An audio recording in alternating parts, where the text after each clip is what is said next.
PPKM darurat yang dikenal dengan level 4 memang membuat sebagian masyarakat, khususnya pelaku usaha kecil, dibuat sulit. Mulai dari sejumlah pekerja yang harus dirumahkan karena tempat usaha tutup, hingga pedagang yang dipaksa tutup karena memicu kerumunan. Meski tidak sedikit yang menolak pemberlakuan PPKM, kebijakan ini terpaksa ditempuh pemerintah karena lonjakan kasus COVID-19 3 pekan terakhir. PPKM darurat pun dinilai sukses menekan laju penularan COVID-19.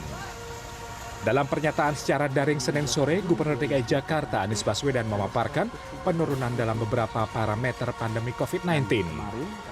Mulai dari angka aktif COVID-19 di Jakarta pada 16 Juli sempat mencapai 113.000 kasus, tetapi pada pekan terakhir sudah turun ke angka 64.000 kasus.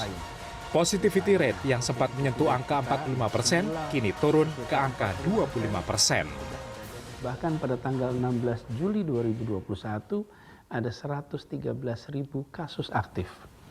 Dan kemarin kasus aktif kita sudah turun di angka 64.000. Penurunan kasus aktif ini konsisten dengan tren penurunan di beberapa parameter lain. Misalnya positivity rate kita yang semula sekitar 45%, kini sudah berada di kisaran 25%. Namun turunnya angka kasus COVID-19 dalam beberapa hari terakhir dinilai tidak mencerminkan angka kasus COVID-19 sebenarnya, terlebih tingkat tes COVID-19 yang masih rendah.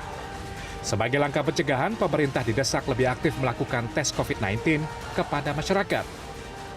Ya nggak hanya menunggu di fasilitas kesehatan, tidak hanya menunggu yang bergejala datang ke fasilitas kesehatan, tapi aktif dengan visitasi, ya, kunjungan rumah, menemukan kasus yang kontak, ya, melakukan juga isolasi karantina yang tersentral, dan testingnya harusnya gratis.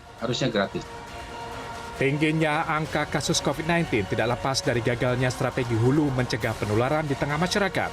Selain memperbanyak tes COVID-19, pemerintah juga didesak untuk mempercepat proses vaksinasi, serta menangkal COVID-19 varian baru masuk ke tanah air. Tim Liputan CNN Indonesia.